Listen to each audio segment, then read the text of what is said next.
नमस्कार दोस्तों। देखिए आज हम पढ़ने जा रहे हैं कक्षा 10 के गणित के मॉडल पेपर। यहाँ पर हम टोटल प्रश्न जितने भी होते हैं मॉडल पेपर में वो सब एक वीडियो में तो सॉल्व नहीं कर पाएंगे क्योंकि काफ़ी बड़ी जो वीडियो हो जाएगी। इसलिए हम क्या करेंगे, भाग ए पहले करेंगे आज, नेक्स्ट वीडियो में भाग ब। तो इस तरीके से मॉडल पेपर 1 कंप्लीट करेंगे, फिर उसके बाद 2, फिर उसके बाद 3। इस तरीके से हम कक्षा 10 जो है बोर्ड की परीक्षा है आरबीएसई राजस्थान बोर्ड के मॉडल पेपर हम यहाँ पे करने वाले हैं। तो चलिए स्टार्ट करते हैं। स्टार्ट करने से पहले मेरी आपसे रिक्वेस्ट है कि यदि आपने चैनल को सब्सक्राइब नहीं किया तो प्लीज चैनल को सब्सक्राइब करके बेल आइकन को क्लिक कर ले ताकि आने वाली हर वीडियो का नोटिफिकेशन आप तक पहुंच जाए। तो चलिए स्टार्ट करते हैं। देखिए पहले तो ऐसा होता था कि ये इस तरीके के जो शॉर्ट आंसर टाइप के क्वेश्चन होते थे, short answer means MCQ question जो होते थे वो पहले नहीं आते थे, लेकिन अब कोविड के कारण पैटर्न पेपर का चेंज कर दिया गया है और यहाँ पे आपको एमसीक्यू टाइप के क्वेश्चन देखने को मिलेंगे। साथ में कुछ चैप्टर हटाए गए हैं, पाठ्यक्रम को संशोधित किया गया, तो उस संशोधित पाठ्यक्रम के आधार पर जो है ये मॉडल पेपर आपको देखने को मिलेंगे। ठीक है, तो स्टार्ट करते हैं। सबसे पहले फर्स्ट प्रश्न, निम्न प्रश्नों के उत्तर का सही विकल्प चयन कर उत्तर पुस्तिका में लिखिए। यहाँ पे ये जो पहला प्रश्न है इसमें 12 प्रश्न है टोटल और प्रत्येक प्रश्न जो है वो 1 नंबर का है और ये सारे क्वेश्चन जो है एमसीक्यू टाइप के हैं। तो यहाँ से देखिए सबसे पहले फर्स्ट क्वेश्चन दे रखा है, संख्या 441 बटे 2 की पावर 2 गुणा 5 की पावर 7 गुणा 7 की पावर 2 का दशमलव प्रसार होगा। किस प्रकार का दशमलव प्रसार होगा? शांत होगा कि अशांत होगा, या शांत एवं अशांत दोनों होगा, या संख्या परिमेय संख्या नहीं है। साथ साथ में सारी चीजें समझाती जाऊंगी इसमें। देखिए किसी भी संख्या का दशमलव प्रसार शांत कब होता है? शांत कब होता है? जब उस संख्या के हर के गुणनखंड जहां जो कि यहाँ पे लिखे हुए हैं वो या तो 2 की पावर के रूप में हो, या फिर केवल 5 के पावर के रूप में हो, या फिर 2 की पावर और 5 की पावर के रूप में हो। यानी कि अंश के हर के गुणनखंड यदि हम करें तो वो उस गुणनखंड में या तो केवल 2 का पद आना चाहिए, या केवल 5 का पद आना चाहिए, या फिर 2 और 5 दोनों ही पद आना चाहिए। इनके अलावा दूसरा कोई गुणनखंड वहां पे नहीं होना चाहिए। अब देखिए यहाँ पे देखते अगर हम हैं तो यहाँ पे हमको 7 नजर आ रहा है, लेकिन अगर हम अंश को भी गौर से देखें और यहाँ पे अगर हम इसको कैलकुलेट करें तो यहाँ पे जो अंश है वो आएगा 49। अंश के अगर हम टुकड़े करें, इनके भी गुणनखंड करें तो 441 4 जो 1 है 441, इसके अगर हम गुणनखंड करते हैं तो 7 गुणा 7 गुणा 3 गुणा 3 आता है। यानी कि ये 21 का वर्ग है। 21 का वर्ग है ये 441। 21 को हम लिख सकते हैं 7 गुणा 3 इंटू 7 गुणा 3। और नीचे जो हर में 7 का स्क्वायर दे रखा है, इस 7 के स्क्वायर से ये 7 कैंसिल, तो हमारे पास इसको अगर हम कैलकुलेट करेंगे तो हमारे पास बचेगा 9 बटे 2 की पावर 2 गुणा 5 की पावर 7। अब इसको और आगे कैलकुलेट नहीं कर सकते, मतलब इसको और कोई भी इसमें कॉमन गुणनखंड नहीं है। अब इसके हर के गुणनखंड यदि हम देखते हैं तो हमको दिखता है कि भाई 2 की पावर और 5 की पावर ही इसके अंदर है, मतलब 2 का और 5 का ही पद है इसके गुणनखंड में। इसका मतलब ये हुआ कि ये जो दशमलव प्रसार होगा ये कैसा होगा? शांत दशमलव प्रसार होगा। यानी कि इस प्रकार का जब भी प्रश्न पूछा जाए कि दशमलव प्रसार शांत है या अशांत, तो सबसे पहला काम है कि अगर इस तरीके से गुणनखंड के रूप में लिखा हुआ है तो बढ़िया है, लिखा हुआ नहीं है तो सबसे पहले तो जो भी संख्या लिखी हुई है उसको काट लेते हैं, ऊपर नीचे से जो भी कट रहा है उनको सह अभाज्य बना लेते हैं। उसके बाद हम देखते हैं कि हर के गुणनखंड किस रूप के आते हैं। 2 और 5 के ही पद आते हैं जब तो वो शांत होगा, और 2 और 5 के अलावा यदि कोई और पद आ जाता है जैसे कि 7 3 जो भी कुछ अलग से पद आ जाएगा तो वह अशांत दशमलव प्रसार कहलाएगा। तो यहाँ पे ऑप्शन ए इसका क्या है, करेक्ट आंसर होगा। ठीक है, आगे देखिए।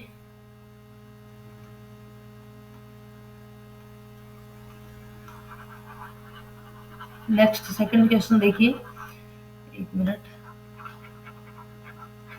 हाँ, सेकंड क्वेश्चन क्या है, यदि p और q एक द्विघात बहुपद ax square plus bx plus p, ये है एक द्विघात बहुपद का मानक रूप, के शून्यक है p और q, तो p प्लस q का मान ज्ञात कीजिए। देखिए ये जो है, ये है द्विघात समीकरण, द्विघात बहुपद। तो द्विघात बहुपद के ये होते हैं गुणांक a b और c, और p और q इसके शून्यक दे रखे हैं। तो गुणांकों और शून्यकों के बीच में जो संबंध होता है वो कुछ इस प्रकार से होता है कि इनके गुणांक शून्यकों का जो योग होता है, यानी कि p प्लस क्यू, वो तो किसके बराबर होता है, माइनस बी बटे सी के बराबर होता है।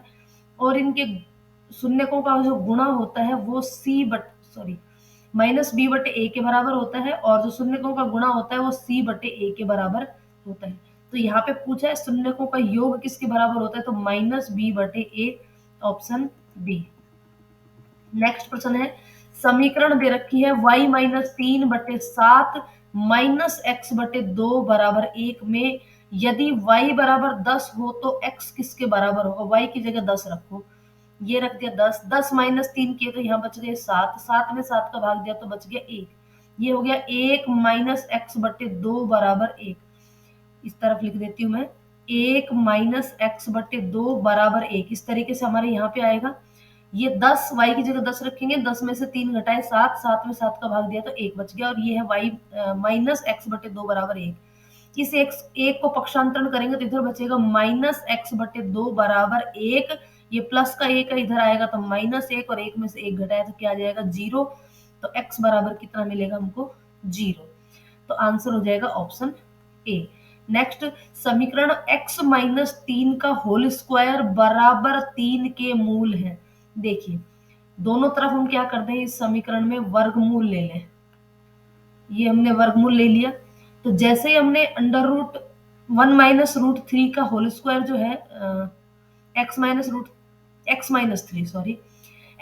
3 का होल स्क्वायर और इसका रूट है, तो यहां से तो मिलेगा हमको x माइनस 3, और इधर हमको मिल जाएगा प्लस माइनस अंडर रूट 3। अब माइनस का 3 है, इधर जाएगा तो प्लस 3 हो जाएगा, तो x बराबर क्या मिलेगा 3 प्लस माइनस रूट 3। तो ये इसके मूल क्या हो जाएंगे 3 प्लस माइनस रूट 3, ये है ऑप्शन ए। नेक्स्ट, 16 पदों वाली समांतर श्रेणी है, 2 5 8 11 का अंतिम पद होगा। अंतिम पद का मतलब तो कितने पद है इसमें, 16 पद है, तो 16वां पद पूछा है, 16वां पद पूछा है। nवा पद ज्ञात करने का सूत्र होता है ए एन बराबर a plus n minus 1 into d. यहाँ पे हमसे पूछा है 16वां पद, तो यहाँ पे n की जगह रख देंगे 16। पहला पद है इसमें a बराबर 2, दोनों के बीच में अंतर सार्वंतर है, दूसरे पद में से पहला पद घटाएंगे 5 माइनस 2 बराबर 3, और n की वैल्यू दे दी कितनी 16। तो हमको 16वां पद पूछा है, यानी अंतिम पद पूछा है। अंतिम पद टोटल 16 पद है, तो 16वां पद, तो a16 की वैल्यू हमको निकालनी है। तो a16 बराबर a की वैल्यू रखी 2 प्लस n माइनस 1, n का मान 16 माइनस 1 और d का मान है 3। तो 16 माइनस 1 करेंगे तो 15, 15 गुणा 3, 15 3 45, 45 प्लस 2 47, यानी कि nवां पद कितना हो जाएगा 47, और ऑप्शन ए यहाँ पे दिया हुआ है, ऑप्शन ए। डायरेक्ट अगर हमको करना हो तो जो जितने नंबर का पद पूछा है उससे एक कम कर दो, a प्लस 15 कर देते, 16 का पूछा है तो 16 माइनस 1 यानी कि 15 D, a plus 15 D, a का मान यहाँ पे 2 रखना है और d का मान 3 रखना है, 15 3 45 और 2 47। ठीक है, नेक्स्ट प्रश्न,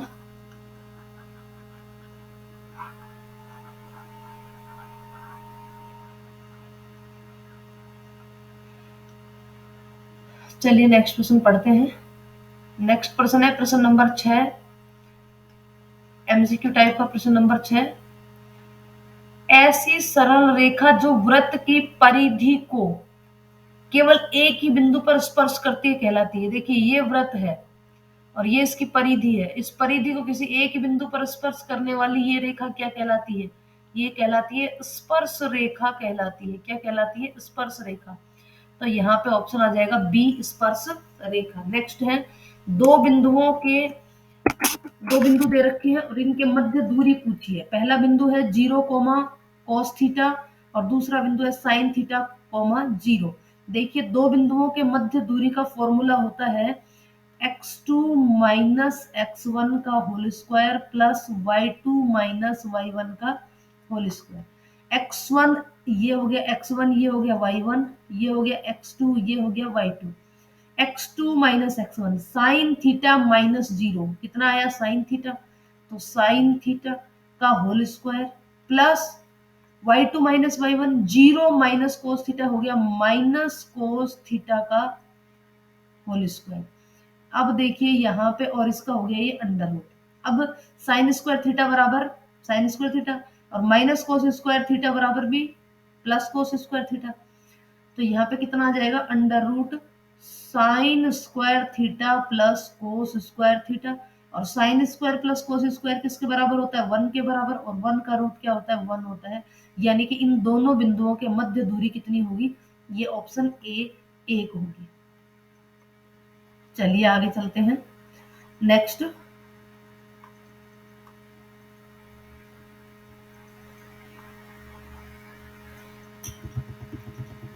प्रश्न है,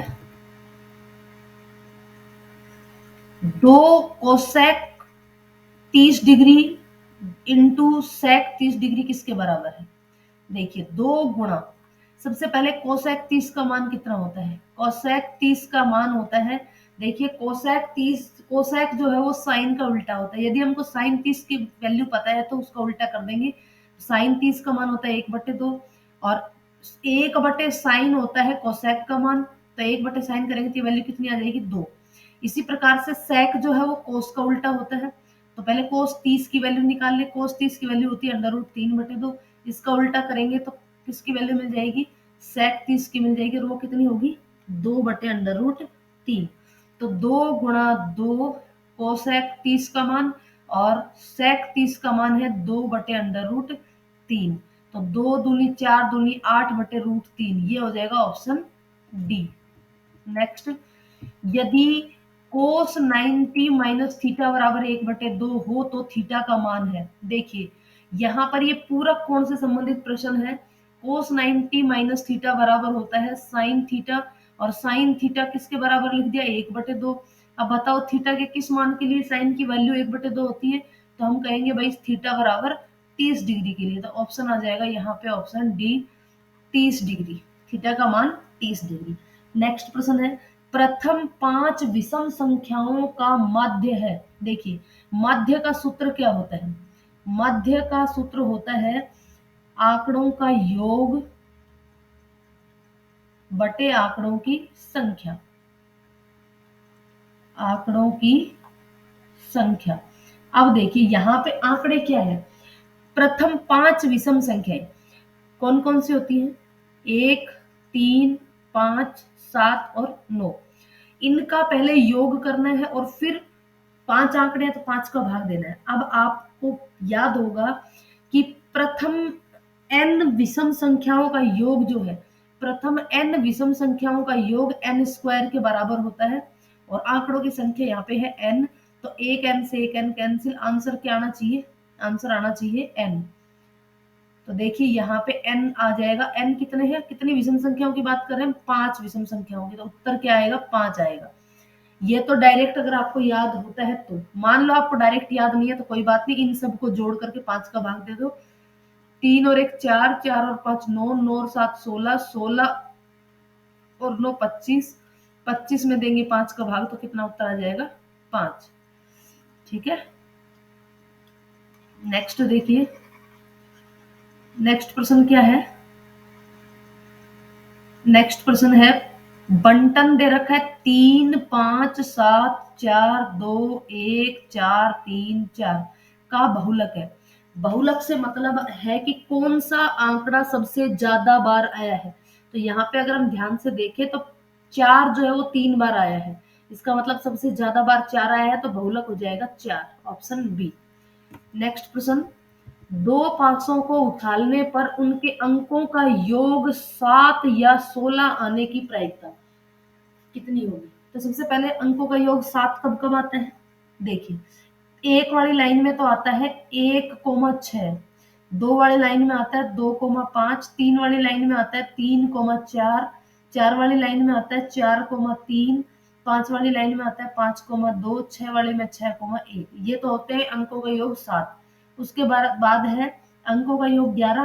तो 4 और 6 अंतिम 10 होते हैं, तो 11 होगा नहीं, तो पांच वाली लाइन में होगा 5 और 6, और 6 5,6, और 6 वाली लाइन में होगा 6,5। तो ये है इसके अनुकूल परिणाम। जब दो पासों को एक साथ उछाला जाता है तो कुल परिणाम होते हैं 36। कुल परिणाम एक पासे के 6 गुणा दूसरे पासे के 6, तो कितने होते हैं कुल परिणाम? 36। अनुकूल परिणाम कितने हो गए? देखिए, 1 2 3 4 5 6 7 और 8, 8 हो गए अनुकूल परिणाम। तो यदि हम इसको काटे तो ये हो जाएगा 4 दूनी 8, 9 चौक 36, यानी कि आंसर आएगा 2/9, ऑप्शन स 2/9। चलिए नेक्स्ट प्रश्न। अब प्रश्न नंबर 1 पूरा हो गया, जिसमें टोटल 12 प्रश्न थे एक एक नंबर के। अब ये प्रश्न नंबर 2 है, रिक्त स्थान दिए हुए, ये भी एक एक नंबर के प्रश्न है। निम्नलिखित प्रश्नों में रिक्त स्थानों की पूर्ति करते हुए उत्तर पुस्तिका में लिखिए। पहला प्रश्न है, रैखिक समीकरण 2x माइनस 3y माइनस 2 तथा 4x माइनस 4y माइनस 5 के युग्म है, किस प्रकार का युग्म है? संगत है या असंगत, ये पूछा है। अब देखिए, संगत कौन से होते हैं? जब समीकरण युग्म का कोई हल विद्यमान हो तो वो संगत होते हैं, अदरवाइज असंगत होते हैं। तो हल किस कंडीशन में नहीं होता? केवल एक कंडीशन में नहीं होते, जब ये जो रैखिक समीकरण है ये समांतर होती है, तब हल संभव नहीं होता, उस समय वो असंगत समीकरण कहलाती है। जबकि यदि प्रतिच्छेदी रेखाएं हैं या संपाती रेखाएं हैं तो उसका हल संभव होता है, और उसको कहते हैं संगत समीकरण। तो अब यहाँ पे देखते हैं कैसे पता करते हैं हम। हमें करना होता है a1/a2, b1/b2 और c1/c2। ये तीनों वैल्यू निकालनी होती है। सबसे पहले हम a1/a2 निकालेंगे। ए बी सी होते क्या है? ए होता है x का गुणांक, बी होता है y का गुणांक, और सी होता है अचरपद। तो यहाँ पे पहले समीकरण को 1 से व्यक्त करते हैं और दूसरे समीकरण के लिए 2 व्यक्त कर देते हैं। तो a1 बराबर आ गया 2/a2 बराबर आ गया 4। कैलकुलेट करेंगे तो ये आ जाएगा 1/2। दूसरा, b1 बराबर आ गया -3 और b2 बराबर आ गया -4। इसको जब हम कैलकुलेट करेंगे तो ये हो जाएगा 3/4। हम देखते हैं कि 1/2 और 3/4 आपस में बराबर नहीं होते। जब a1/a2 और b1/b2 आपस में बराबर नहीं होते तो वो प्रतिच्छेदी रेखाओं के समीकरण होते हैं। रेखाएं कैसी होती है? प्रतिच्छेदी रेखाएं होती हैं, और प्रतिच्छेदी रेखाएं है तो उसका एक हल संभव होता है। कितने हल होते हैं? एक हल होता है। इसका मतलब समीकरण युग्म क्या होंगे? संगत युग्म होंगे। समीकरण युग्म क्या होंगे? संगत युग्म होंगे। उम्मीद है आपको समझ में आ रहा होगा। यदि आपको मैथ्स का भी सिलेबस कंप्लीट करना हो, मॉडल पेपर के साथ साथ अगर किसी पर्टिकुलर किसी एक्सरसाइज पढ़नी हो कोई सी भी, तो आप कमेंट करके मुझे बताइएगा। वो एक्सरसाइज या फिर कोई पर्टिकुलर पर्सन या फिर कंप्लीट यदि आपको पढ़ना हो तो वो भी आप मुझे बताइएगा, मैं आपको कंप्लीट करवा दूंगी। नेक्स्ट सेकंड प्रश्न है, समांतर श्रेणी 2 7 12 का 11वां पद कितना है? देखिए, पहला पद आ गया इसमें 2। सार्वंतर डी की बात करें तो वो आ जाएगा 7 माइनस 2 यानी कि 5। 11वां पद पूछा है तो ए 11 का सूत्र होता है ए प्लस 10 डी। जितने नंबर का पद पूछा है उससे एक कम करके डी कर देना है। तो ए प्लस 10 डी, ए का मान है 2 प्लस 10 गुणा 5, 10 पंजे 50 और 2 52। तो 11वां पद क्या हो जाएगा? यहाँ पे 52 हो जाएगा। आंसर हो जाएगा 52। नेक्स्ट प्रश्न तीसरा, एक वृत्त में अधिक से अधिक कितनी जीवाएं खींची जा सकती है? देखिए, ये एक वृत्त है, इसमें कितनी जीवाएं खींची जा सकती है? यहाँ भी खींची जा सकती है, यहाँ भी खींची जा सकती है, यहाँ भी खींची जा सकती है, यहाँ भी, यहाँ भी, यहाँ भी, इनके बीच में भी। तो कितनी जीवाएं खींची जा सकती है? बहुत सारी जीवाएं खींची जा सकती है। तो इसका उत्तर आ जाएगा अनंत। अनंत वायर खींची जा सकती है। नेक्स्ट चौथा प्रश्न, एक्स अक्ष पर स्थित किसी बिंदु की कोटि का मान होता है। देखिए, जब कोई बिंदु एक्स अक्ष पर स्थित होता है तो उसका वाई निर्देशांक जो है उसका क्या जीरो होता है, वाई निर्देशांक जीरो होता है। उसका वाई निर्देशांक क्या होता है, जीरो होता है। और वाई निर्देशांक को ही क्या कहते हैं, कोटि कहते हैं।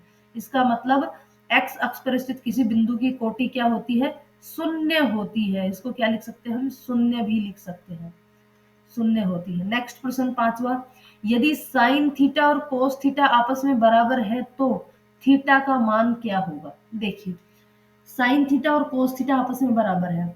यदि मैं यहाँ पे किसी एक कोण का पूरा कोण लिखूं तो ये तो साइन थीटा ही रहेगा और यहाँ पे हो जाएगा ये साइन 90 माइनस थीटा।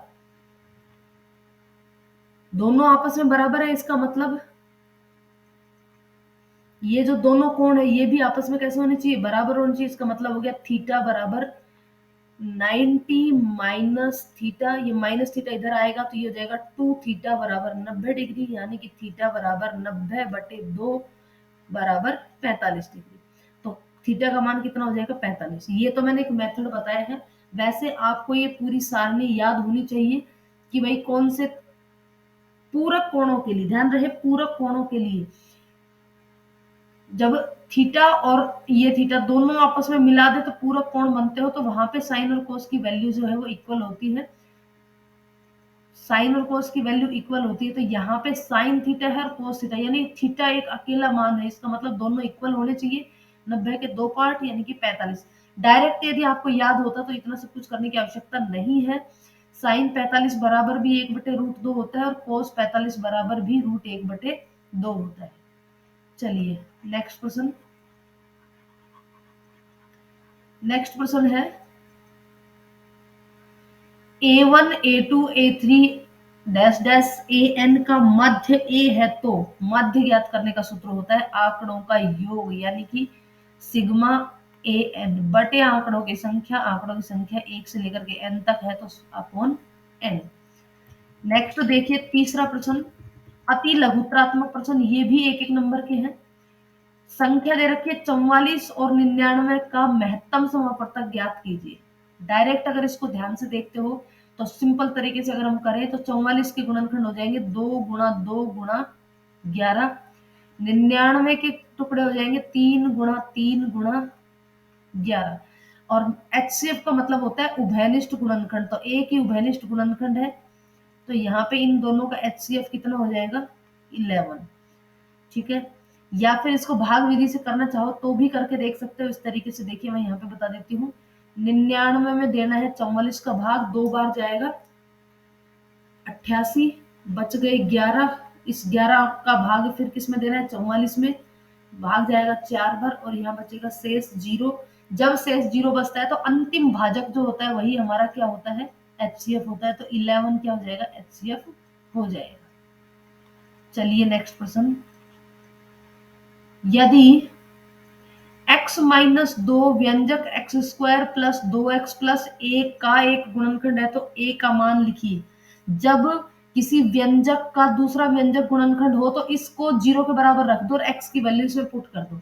तो x माइनस 2 को जब 0 के बराबर रखेंगे तो यहाँ से हमको मिलेगा x बराबर 2 और इस समीकरण में उसको रखेंगे x बराबर 2, इस समीकरण में रखेंगे तो क्या हो जाएगा, 2 की पावर 2 प्लस 2 गुणा 2 माइनस a बराबर 0। यहाँ से मिलेगा 4 और यहाँ से मिलेगा 4, 2 दूनी 4, 2 का स्क्वायर 4 माइनस a बराबर 0 यानी कि 8 हो गया। ये a को उधर ले जाएंगे तो a बराबर कितना आ जाएगा, 8। नेक्स्ट प्रश्न,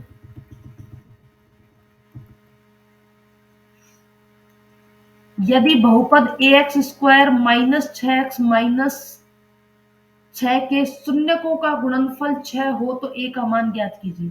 देखिए शून्यकों और गुणांकों के मध्य जो संबंध होता है वो होता है शून्यकों का गुणा बराबर c बटे a। शून्यकों का गुणा दे रखा है 6, यहाँ पर अगर हम देखें तो c का मान है -6 और a का मान है a। तो यहाँ से अगर a को इधर ले आए तो ये हो जाएगा 6a बराबर -6, ए बराबर कितना आ जाएगा -1। नेक्स्ट प्रश्न, के का मान के किस मान के लिए समीकरण निकाय 2x प्लस के वाई बराबर 1 और 3x माइनस 5y बराबर 7 का कोई हल विद्यमान नहीं है।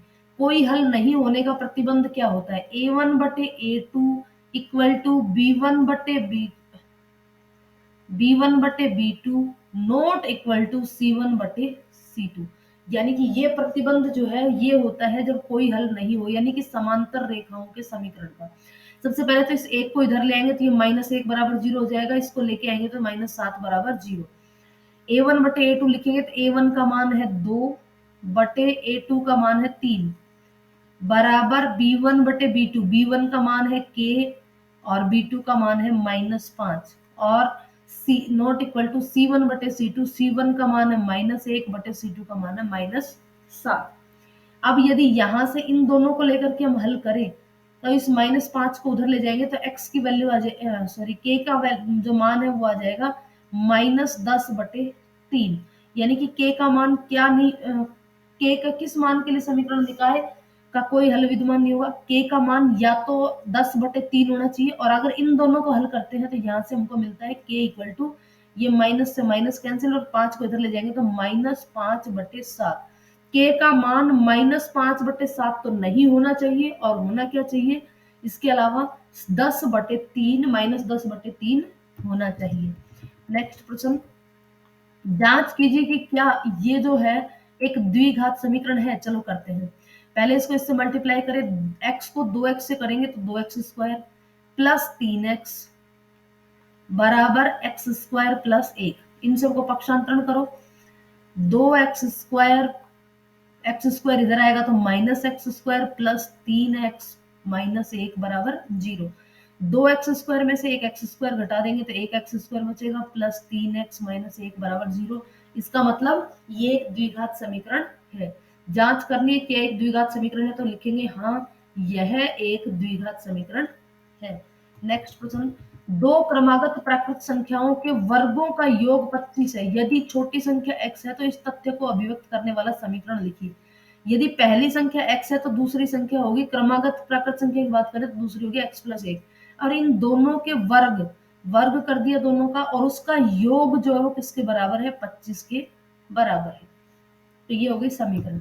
नेक्स्ट, किसी बाह्य बिंदु से वृत्त पर खींची गई स्पर्श रेखा की लंबाई 12 सेंटीमीटर है। यदि वृत्त की त्रिज्या 5 सेंटीमीटर है तो केंद्र से बाह्य बिंदु की दूरी ज्ञात कीजिए।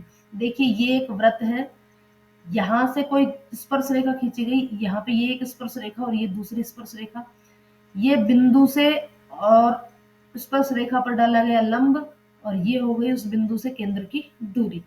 तो यहाँ पे कह रहा है किसी बाह्य बिंदु से वृत्त पर स्पर्श रेखा की लंबाई है 12 सेंटीमीटर, यानी कि ये दे रखी है 12, त्रिज्या दे रखी है 5 सेंटीमीटर, तो ये हो गई त्रिज्या 5 सेंटीमीटर। केंद्र से बाह्य दूरी ये पूछी है, ये वाली चीज। तो यहाँ पर देखिए स्पर्श रेखा और त्रिज्या का केंद्र, जो त्रिज्या है उसका और स्पर्श रेखा का स्पर्श बिंदु पर जो कोण है वो 90 डिग्री का कोण बनता है। इसका मतलब ये एक इस तरीके का बन गया है, यूं बन गया है ये एक समकोण त्रिभुज। ये 90 डिग्री का कोण, ये भुजा 5 सेंटीमीटर, ये भुजा 12 सेंटीमीटर और ये x है। तो ये जो 90 का सामने वाली भुजा होती है वो होती है कर्ण। तो कर्ण स्क्वायर बराबर होता है लंब स्क्वायर प्लस आधार स्क्वायर। कर्ण की वैल्यू हमें निकालनी है, कर्ण की जगह रख देंगे x, तो x स्क्वायर बराबर लंब का मान है 5, तो 5 का स्क्वायर प्लस 12 का स्क्वायर, 5 का स्क्वायर 25 और 12 का स्क्वायर 144। अगर इसको हल करेंगे तो ये आ जाएगा 169। किसकी वैल्यू है ये? एक्स स्क्वायर की। एक्स की वैल्यू निकालेंगे तो दोनों तरफ अंडर रूट कर देंगे और एक्स की वैल्यू कितनी निकल के आ जाएगी? 13। तो यहाँ पे उस बाह्य बिंदु से दूरी जो है वो कितनी होगी? वो हो जाएगी 13 सेंटीमीटर। नेक्स्ट, यदि बिंदु k, 2 तथा 3, 4 के मध्य दूरी √8 है तो k का मान लिखिए। तो इन दोनों बिंदुओं के मध्य दूरी का सूत्र लिखेंगे x2 minus x1, 3 minus k का whole square plus y2 minus y1, 4 minus 2 का होल स्क्वायर। और ये जो दूरी है, ये बीच की दूरी किसके बराबर है? √8 के बराबर। तो यहाँ पे देखिए सबसे पहले तो स्क्वायर हटा, दोनों तरफ रूट है, हटा देंगे वर्क करके। वर्क करेंगे तो दोनों रूट कैंसिल हो जाएंगे, इस रूट से ये रूट कैंसिल हो जाएगा। अब देखो यहाँ है 3 माइनस के का स्क्वायर, ए माइनस बी के होल स्क्वायर के फॉर्मूले से इसको खोल देंगे। ए माइनस बी के होल स्क्वायर का फॉर्मूला होता है ए माइनस बी का whole square is equal to A square plus B square minus 2ab। तो ए स्क्वायर यानी कि 3 का स्क्वायर 9 प्लस बी स्क्वायर यानी कि के स्क्वायर माइनस 2ab, 2 गुणा 3 यानी कि 6 की, प्लस 4 में से 2 घटाए 2, 2 का स्क्वायर 4 बराबर 8। 9 और 4 13, प्लस के हो गए 13, ये हो गया के स्क्वायर माइनस 6 के प्लस 13, प्लस 13 को उधर ले जाएंगे तो ये हो जाएगा 8। चलो 8 को इधर ले आते हैं, तो प्लस के 13 माइनस के 8 बराबर 0। यहाँ से हमको बचेगा के स्क्वायर माइनस 6 के प्लस के 13 में से 8 घटाए तो बच गए प्लस के 5 बराबर 0। अब यहाँ से हमको के की वैल्यू निकालनी है, 5 के गुणनखंड टुकड़े करने हैं, 5 गुणा 1 5 और 1 6 माइनस, तो यहाँ पे हो जाएगा के स्क्वायर माइनस 5 के माइनस के प्लस 5। यहाँ से अगर हम हल करेंगे तो ये मिलेगा हमको के माइनस 5 और इधर से हमको मिलेगा माइनस 1, कॉमन निकालेंगे तो के माइनस 1। इधर से के की वैल्यू निकल के आएगी के बराबर 5 और के बराबर 1। तो के क्या मान पॉसिबल है? या तो के बराबर 5 या के बराबर 1। ठीक है, नेक्स्ट प्रश्न, साइन 60 डिग्री गुणा कोस 30 प्लस साइन 30 गुणा कोस 60 का मान लिखिए। देखिए साइन 60 की वैल्यू होती है √3/2 गुणा कोस 30 की वैल्यू होती है √3/2 प्लस साइन 30 का मान होता है 1/2 गुणा कोस 30 का मान भी होता है 1/2। √3 को √3 से गुणा करेंगे आ जाएगा 3 और 2 को 2 से गुणा करेंगे 4 प्लस 1 को 1 से गुणा किया 1/4। जब इनको जोड़ेंगे तो लघुत्तम 4, 3 प्लस 1 बराबर 4/4 यानी कि 1 इसका क्या हो जाएगा? जवाब हो जाएगा। नेक्स्ट प्रश्न, 4 साइन 18 डिग्री सेक 72 डिग्री का मान ज्ञात कीजिए। तो इस 18 और 72 ये दोनों ही 18 प्लस 72 मिलके क्या बनते हैं? मिलके बनते हैं 90। तो यहाँ से 18 की वैल्यू अगर हम निकालें तो वो हो जाएगी 90 माइनस 72। जहाँ 18 लिखा है उसकी जगह लिख दे 90 माइनस 72, तो ये हो जाएगा 4 साइन 18 की जगह हमने लिख दिया 90 माइनस 72 को ये हो गया सेक 72 डिग्री। अब 4 गुणा साइन 90 माइनस थीटा बराबर होता है कोस थीटा, यानी कि कोस 72 गुणा सेक 72। कोस 72 और सेक 72 एक दूसरे से कैंसिल, तो उत्तर आ जाएगा 4। नेक्स्ट प्रश्न, ये एक बंटन दे रखा है, इसका माध्यक ज्ञात करना है। सबसे पहले माध्यक ज्ञात करने के लिए सबसे पहले इसको व्यवस्थित करते हैं आरोही या अवरोही क्रम में। तो मैं सबसे पहले आरोही क्रम में लिख लेती हूँ। 1, 1 के बाद आ जाएगा 3, 3 के बाद आ जाएगा 4, 1 3 4, 4 के बाद आएगा 5, 5 के बाद आएगा यहाँ पे 6, 6 के बाद 7, 7 के बाद 9 और 9 दो बार, 9 और 9 दो बार और फिर 11। 1 2 3 4 5 6 7 8 9 पद है। 1 2 3 4 5 6 7 8 9। मध्य का पद निकालेंगे, तो मध्य निकालना है तो जितने भी पद है 9 पद है तो उसका उसमें भाग देंगे 2। 9 में 2 का भाग दिया तो कितना आया? 4.5। जैसे ही अगर पॉइंट में वैल्यू आती है तो इसको पूर्णांक में बदल दो। 4.5 को हम क्या लिखते हैं? 5। तो 5वां पद ही हमारा क्या होगा? माध्यक होगा। तो 1 2 3 4 ये है 5वां पद, यानी कि मध्यक किसके बराबर हो जाएगा? मध्यक जो है वो 6 के बराबर हो जाएगा। नेक्स्ट प्रश्न, एक पासे को एक बार फेंका जाता है तो अभाज्य संख्या आने की प्रायिकता। एक पासे में कुल परिणाम होते हैं 1 2 3 4 5 और 6, यानी कि कुल परिणाम कितने हो गए? प्रायिकता का सूत्र लिखना है। प्रायिकता का सूत्र क्या होता है? प्रायिकता बराबर घटना के कुल परिणाम, घटना के कुल परिणाम और ऊपर होता है अनुकूल परिणाम, घटना के अनुकूल परिणाम।